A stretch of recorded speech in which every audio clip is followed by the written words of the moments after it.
हरि ओम गुरु ब्रह्मा गुरु विष्णु गुरुदेवो महेश्वरा गुरु साक्षात् परब्रह्म तस्मै श्री गुरुवे नमः।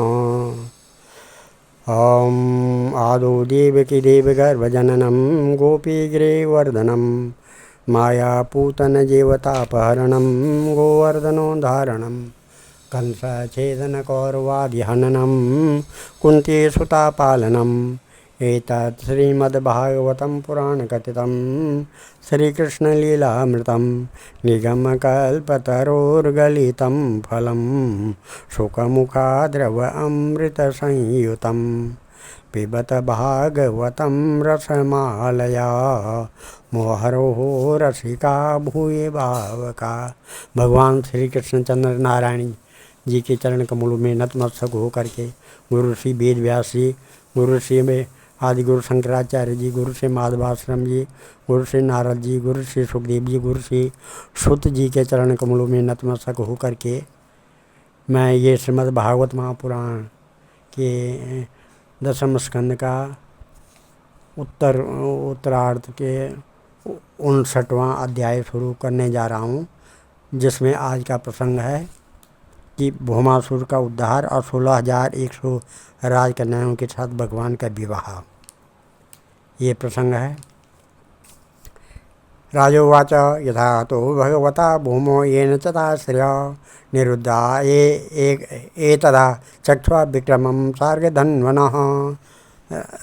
राजा परीक्षित पूछते हैं कि भगवान श्री कृष्ण ने भौमासुर को, जिसने उन स्त्रियों को बंदी गृह में डाल रखा था, क्यों और कैसे मारा? आप कृपा करके सार्ग धनुषधारी भगवान श्री कृष्ण का वह विचित्र चरित्र सुनाइए। श्री सुखदेव जी कहते हैं, इंद्रेण हत्क्षत्रेण हृतकुंडलबंधुनां हृताम अमराद्रियस्थानेन ज्ञापितो भौमचेष्टितं सभार्यो गरुडारूढ़ा प्राग्ज्योतिरसपुरं ययो गिरिदुर्गे सहस्रदुर्गैर्जलाग्न्याग्निदुर्गमं मूर्पाशायुतेर्घोरे दृढे सर्वत आवृतं गद्यान्यैर्विभेदाद्रीन् सहस्रदुर्गाणि सायके चक्रेणाग्निजलं वायुं मूर्पांशास्तदासना शङ्खनादेन यन्त्राणि हृदयानि मनस्विनां प्राकारं गदया गुर्व्यं निर्विभेद गदाधर पांचजन्या ध्वनिं श्रुता युगान्तासनिभीषणं मुरशयान उत्तस्थो दैत्या पंचशिरा जलात्। श्री सुखदेव जी कहते हैं कि परीक्षित भौमासुर ने वरुण का छत्र, माता अदिति के कुंडल और मेरु पर्वत पर स्थित देवताओं का मणि पर्वत नामक स्थान छीन लिया था। इस पर सबके राजा इंद्र द्वारका में आए और उसकी एक एक करतूत उन्होंने भगवान श्री कृष्ण को सुनाई। अब भगवान श्री कृष्ण अपनी प्रिय पत्नी सत्यभामा के साथ गरुड़ पर सवार हुए और भौमासुर की राजधानी प्राग्ज्योतिषपुर में गए। प्राग्ज्योतिषपुर में प्रवेश करना बहुत कठिन था। पहले तो उसके चारों ओर पहाड़ों की किलेबंदी थी, उसके बाद शस्त्रों का घेरा लगाया हुआ था, फिर जल से भरी खाई थी, उसके बाद आग या बिजली की चार दीवारी थी, उसके भीतर वायु गैस बंद करके रखा गया था। इससे भी भीतर मूर दैत्य ने नगर के चारों ओर अपने 10,000 घोर एवं सुदृढ़ फंदे जाल बिछा रखे थे। भगवान श्री कृष्ण ने अपनी गदा की चोट से पहाड़ों को तोड़ फोड़ डाला और शस्त्रों की मोर्चे बंदी को बाणों से छिन्न भिन्न कर दिया। चक्र के द्वारा अग्नि, जल और वायु की चार दीवारियों को तहस नहस कर दिया और मूर दैत्य के फंदों को तलवार से कूट कर अलग रख दिया। जो बड़े बड़े यंत्र मशीनें वहाँ लगी हुई थी, उनको तथा वीर पुरुषों के हृदय को शंखनाद से विदीर्ण कर दिया और नगर के परकोटे को गदाधर भगवान ने अपनी भारी गदा से ध्वंस कर डाला। भगवान के पांचजन्य शंख की ध्वनि प्रलयकालीन बिजली की कड़क के समान महाभयंकर थी। उसे सुनकर मूर दैत्य की नींद टूट गई। वह बाहर निकल आया। उसके 5 सिर थे और अब तक वह जल के भीतर सो रहा था। त्रिशूल उद्यम्य सुरो निरीक्षणं युगांत सूर्यानलरोचे रुग्मणः ग्रसस्त्रिलोकीमिव पंचभिर्मुखे रव्यार्देवत्यार्च्यसुतं यथोरगा आविद्यशूलं तरसा गरुत्मते निरश्च वक्त्रेर्विनदत् स पंचभिः सरोदसे सर्वदिशोऽन्तरं महां न पूरयन्नण्डकटामावृतौ मृणोत् तदा पतत्वेतशिखं गरुर्मते हरिशराभ्यां विनत्ति तदोजसा मुखे श्रुतं चापि शरेरताडयत् तस्मै गदां सोऽपिरुषा विमुञ्चता तामापतन्तीं गदया गदां हृदे गदाग्रजो निर्विविदे सहस्रदः उदम्य बाहूनविधावतोजिता शिरांशचक्रेण जहारलीलया व्यसोपवातां वशीकृतशीर्षो निकृन्तशृङ्गोदिरिविन्द्रते सा तस्यात्मजा सप्त पितुर्वदातुरा प्रतिक्रियामर्षजुषं समुद्यता ताम्रान्तरिक्षा श्रवणो विवावसुर्वसुर्नवस्यानरुणस्य सप्तमः पीठं पुरस्कृत्य च मूर्तिमृद्धिः भूमा प्रमुक्ता निर्गन्निदितायुधः प्रयुज्यता साधसरानसीनगदः शक्त्यास्य शूलान्यजिते रुषोन्वणा तत्सत्रकूटं भगवान् स्वमार्गणे रमोघवीर्यस्तिलशस्त्रकर्तः तान् पीठमुख्याननयद्यमक्षयं निकित्तशीर्षोरुभुजङ्गद्रिवर्मणः स्वानीकपाणाच्युतचक्रसायके तथा निरस्तान् नरकोधरासुतः निरीक्ष्य दुर्मर्षण आस्त्रान्न मध्ये गर्जे पयोधिप्रवेर्निराक्रमात् दृष्टा सभार्यां गरुडोपरि स्थितं सूर्योपरिष्टात् शतदिङ्गनं यथा कृष्णं स तस्मै व्यसिच्छत्रतग्नि योधाश्च सर्वे युगपत् स्म बिबद्धुः तद्भौमसैन्यं भगवान् गदाग्रजो विचित्रवाजे निशते शिलीमुखे निकृत्य बाहूरुषि रौद्रविग्रहं चकार चन्वोहताश्च कुंजरम। इस प्रकार से भगवान ने युवा दैत्य प्रलयकालीन सूर्य और अग्नि के समान प्रचंड तेजस्वी था।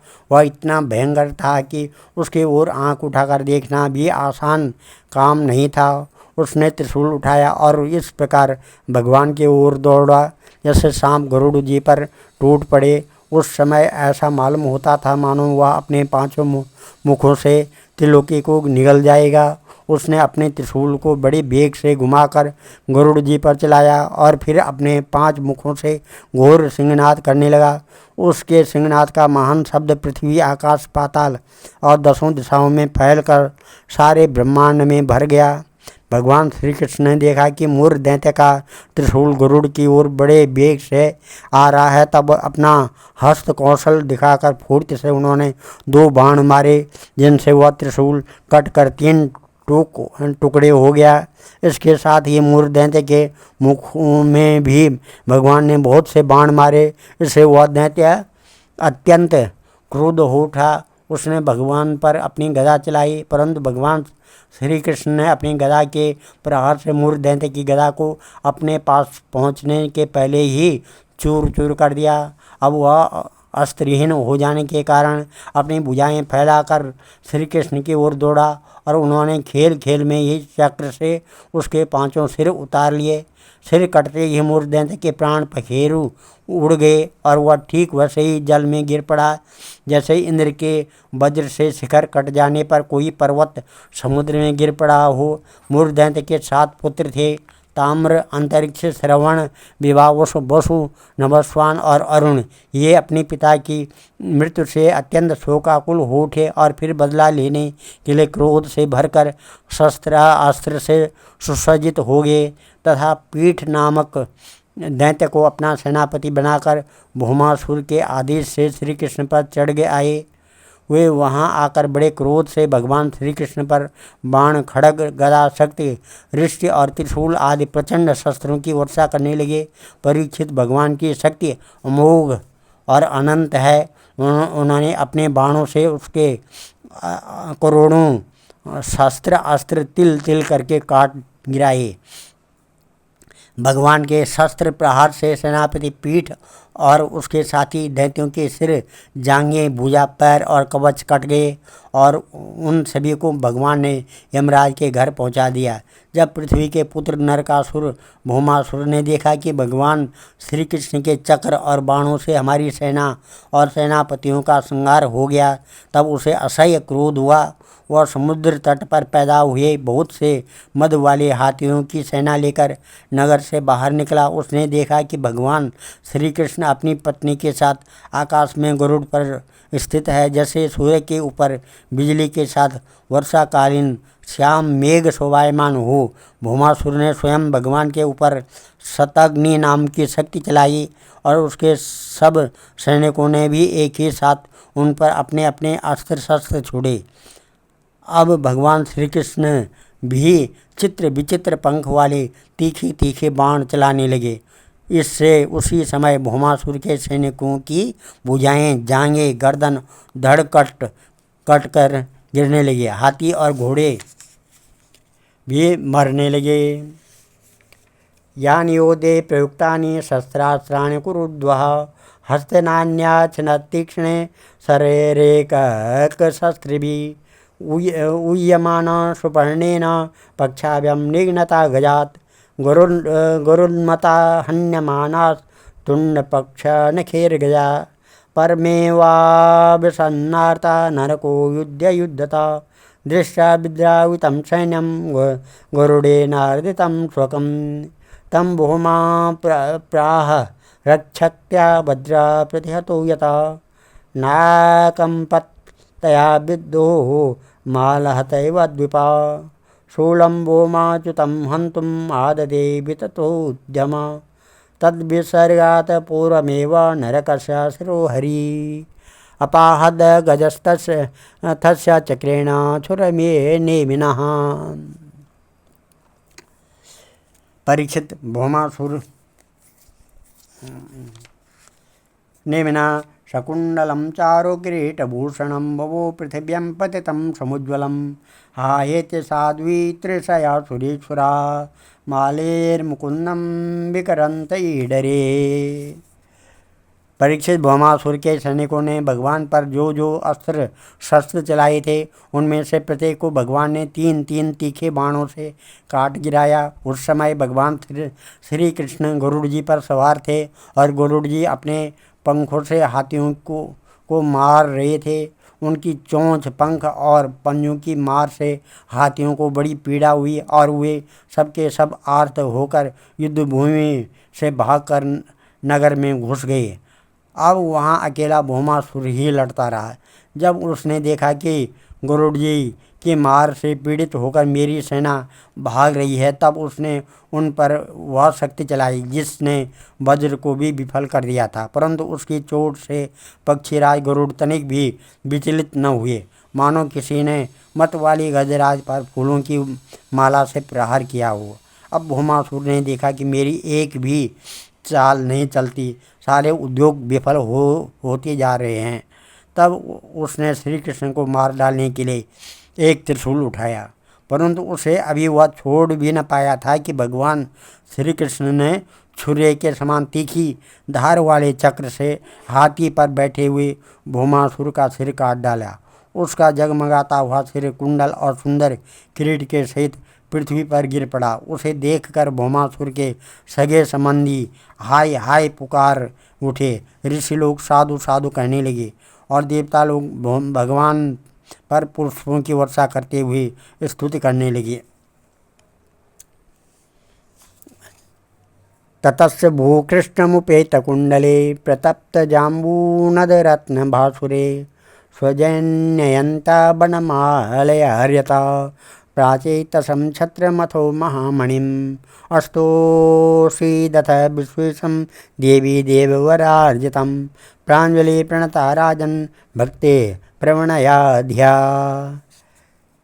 अब पृथ्वी भगवान के पास आई। उसने भगवान श्री कृष्ण के गले में वैजयंती के साथ वनमाला पहना दी और अदिति माता के जगमगाते हुए कुंडल जो तपाए हुए सोने के एवं रत्न जड़ित थे भगवान को दे दिए तथा वरुण का छत्र और साथ ही एक महामणि भी उनको दी।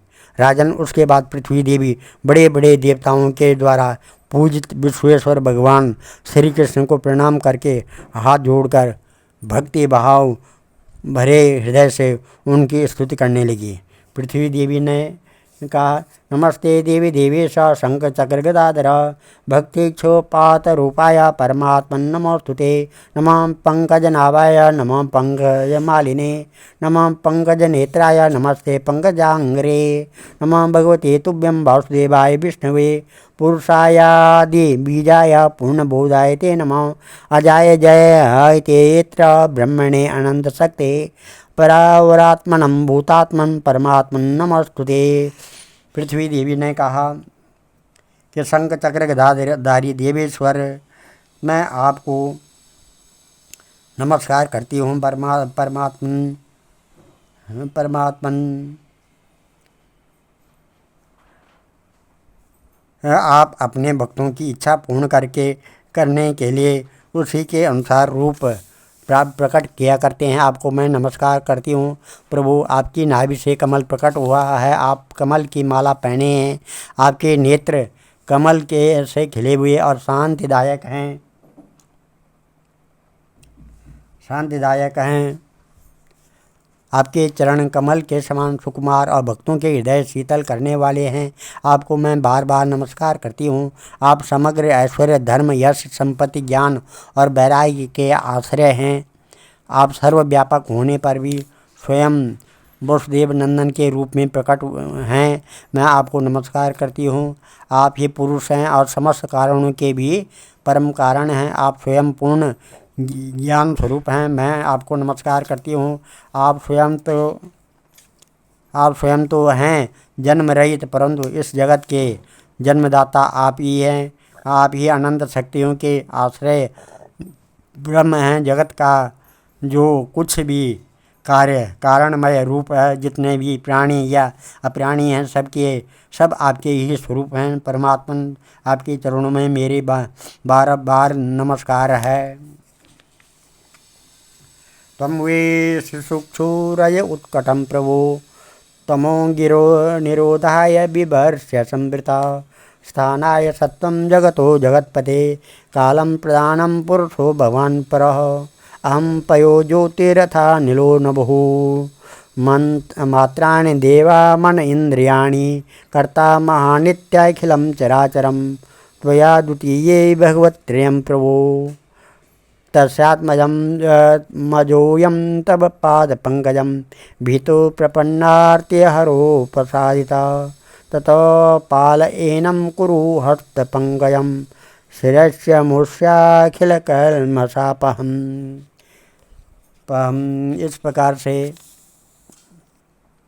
प्रभु, जब आप जगत की रचना करना चाहते हैं तब उत्कट रजोगुण को, और जब इसका प्रलय करना चाहते हैं तब तमोगुण को, तथा जब इसका पालन करना चाहते हैं तब सत्वगुण को स्वीकार करते हैं। परंतु यह सब करने पर भी आप इन गुणों से ढकते नहीं, लिप्त नहीं होते। जगतपते, आप स्वयं ही प्रकृति, पुरुष और दोनों के संयोग वियोग के हेतु काल हैं तथा उन तीनों से भी परे भी हैं। भगवान में पृथ्वी, जल, अग्नि, वायु, आकाश, पंच तन्मात्राएँ, मन, इंद्रिया और इनके अधिष्ठात्री देवता, अहंकार और महातत्व कहाँ तक कहूँ। यह संपूर्ण चराचर जगत आपके अद्वितीय स्वरूप में भ्रम के कारण ही अलग प्रतीत हो रहा है। शरणागत भय भंजन प्रभु, मैं मेरे पुत्र भौमासुर का यह पुत्र भगदत्त अत्यंत भयभीत हो रहा है। मैं इससे आपके चरण कमलों की शरण में ले आई हूँ। प्रभु, आप इसकी रक्षा कीजिए और इसके सिर पर अपना वह कर कमल रखिए जो सारे जगत के समस्त पाप तापों को नष्ट करने वाला है। श्री सुखदेव जी कहते हैं इदं भूम्यार्थितो वाग्वीर्भगवान् भक्ति नम्रया दत्त्वा वयं भौमगृहं प्राविशात् सकलार्द्विमत्तः तत्र राजकन्यायां खट्सहस्राधिकायुतं भूमायतानां विक्रम्य राजन्यो ददृशे हरि तं प्रविष्टं श्रेयोवीक्ष नरवीरं विमोहिता मनसा बभ्रीरेविष्टं पतिदेवोपसादितं भूयात्पतिरयं मह्यं दाता तदनुमोदताम् इदं सर्वा पृथक् कृष्णो भावेन हृदयं ददु ता प्राणोद्वारवतीं सुमृष्टं विरजोम्भुरा नरयाणेर्महाकोशान् रथस्वान् द्रविणं महत् ऐरावत कुले भाषा चतुर्दन्तास्तरानुषा तरासुनः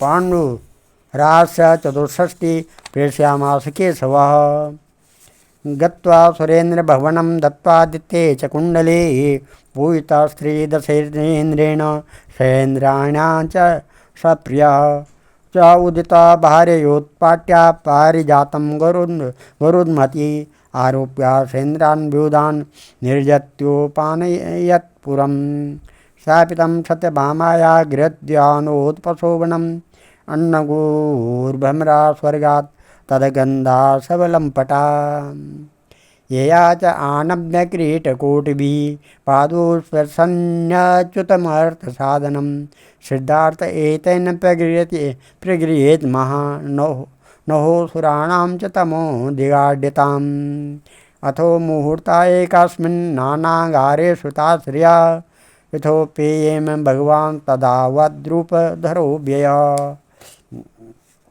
श्री सुखदेव जी कहते हैं कि परीक्षित जब पृथ्वी ने भक्तिभाव से विनम्र होकर इस प्रकार भगवान श्री कृष्ण की स्तुति की तब उन्होंने भगदत्त को अभयदान दिया और भौमासुर के समस्त संपत्तियों से संपन्न महल में प्रवेश किया।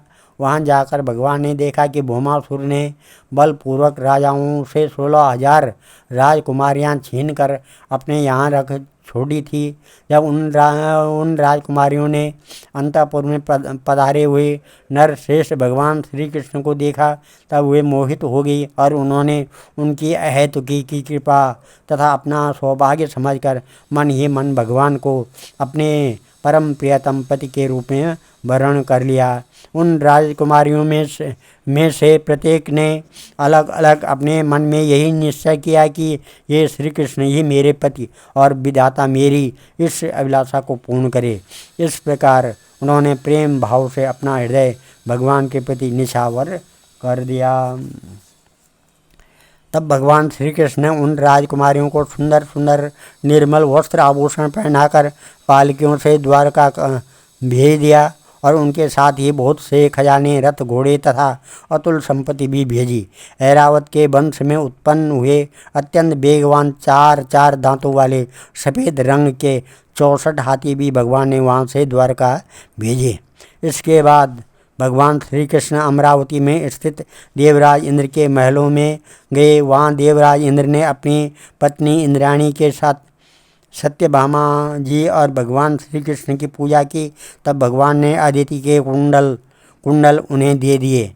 वहाँ से लौटते समय सत्यभामा जी की प्रेरणा से भगवान श्री कृष्ण ने कल्प वृक्ष उखाड़कर गरुड़ पर रख दिया और देवराज इंद्र तथा समस्त देवताओं को जीत कर उसे द्वारका में ले आए। भगवान ने उसे सत्यभामा के महल के बगीचे में लगा दिया। इससे उस बगीचे की शोभा अत्यंत बढ़ गई। कल्प वृक्ष के साथ उसके गंध और मकरंद के लोभी भोरे स्वर्ग से द्वारका में चले आए। परीक्षित देखो तो सही, जब इंद्र को अपना काम बनाना था तब तो उन्होंने अपना सिर झुकाकर मुकुट की नोक से भगवान श्री कृष्ण के चरणों का स्पर्श करके उनसे सहायता की, भिक्षा मांगी थी। परंतु जब काम बन गया तब उन्होंने उन्हीं भगवान श्री कृष्ण से लड़ाई ठान ली। सचमुच ये देवता भी बड़े तमोगुणी हैं और सबसे बड़ा दोष तो उनमें धनाढ़ता का है। धिक्कार है ऐसे धनाढ़ता को। तदंतर भगवान श्री कृष्ण ने एक ही मुहूर्त में अलग अलग भवनों में अलग अलग रूप धारण करके एक ही साथ सब राजकुमारियों का शास्त्रोक्त विधि से पानी ग्रहण किया। सर्वशक्तिमान अविनाशी भगवान के लिए इसमें आश्चर्य की कौन सी बात है। गृहेषु तासां मनपाय तर्क्यकिन्नीरस्ता साम्यतिशये स्वस्थिता रेमे रमाभिर्निजकामसम्प्लुतो यथेतुरुगः कमेधिकां चरन् इत्थं रमा पतिर्मवाप्य पतिं स्त्रियस्तथा ब्रह्मादयोऽपि न विदुः पदवीं यदीयां विरजुर्मुदा विरतमेदितयानुरागा आशावलोकनवसङ्गमजल्पलज्जा प्रत्युत्कमासनवराहणपादशौचा तामूलविश्रमणबीजगन्धमाले केशप्रसारशयनस्तनपनोपहारे दासी सता अपि विभो विदधो स्म दास्यम्। इस प्रकार से परीक्षित भगवान की पत्नियों के अलग अलग महलों में ऐसी दिव्य सामग्रियां भरी हुई थी जिनके बार बार जगत में कहीं भी और कोई भी सामग्री नहीं है। फिर अधिक की तो बात ही क्या है। उन महलों में रहकर गति के परे की लीला करने वाली अविनाशी भगवान श्री कृष्ण अपने आत्मानंद में मग्न रहते हुए लक्ष्मी जी की अंश स्वरूपा उन पत्नियों के साथ ठीक वैसे ही विहार करते थे जैसे कोई साधारण मनुष्य घर गृहस्थी में रहकर गृहस्थ धर्म के अनुसार आचरण करता है। परीक्षित ब्रह्मा आदि बड़े बड़े देवता भी भगवान के वास्तविक स्वरूप को और उनकी प्राप्ति के मार्ग को नहीं जानते। उन्हीं रमण भगवान श्री कृष्ण को उन स्त्रियों ने पति के रूप में प्राप्त किया था। अब नित्य निरंतर उनके प्रेम और आनंद की अभिवृद्धि होती रहती थी और वे प्रेम भरी मुस्कुराहट, मधुर चितवन, नव समागम, प्रेमालाप तथा भाव बढ़ाने वाली लज्जा से युक्त होकर सब प्रकार से भगवान की सेवा करती रहती थी। उनमें से सभी पत्नियों के साथ सेवा करने के लिए सैकड़ों दासियां रहती। फिर भी जब उनके महल में भगवान पधारते तब वे स्वयं आगे जाकर आदरपूर्वक उन्हें लिवा लाती, श्रेष्ठ आसन पर बैठाती, उत्तम सामग्रियों से पूजा करती, चरण कमल पखारती, पान लगाकर खिलाती, पांव दबाकर थकावट दूर करती, पंखा झेलती, इत्र फुलेल चंदन आदि लगाती, फूलों के हार पहनाती, केश संवारती, सुलाती, स्नान कराती और अनेक प्रकार के भोजन कराकर अपने ही हाथों भगवान की सेवा करती। आज हम इस कथा को यहीं पर विराम देते हैं। कल 60वां अध्याय होगा श्री कृष्ण और रुक्मिणी संवाद। इसमें श्री कृष्ण और रुक्मिणी संवाद होगा। ॐ ध्येयं सदा परिभवग्नमविष्टदोहं तीर्थात्पदं शिवविरञ्चनुतं शरण्यं भृत्यात्यहं प्रणतपालभवाब्धिपूतं वन्दे महापुरुष ते चरणारविन्दं। सर्वे भवन्तु सुखिनः, सर्वे सन्तु निरामया, सर्वे भद्राणि पश्यन्तु, मा कश्चित् दुःखभाग् भवेत्। धन्यवाद।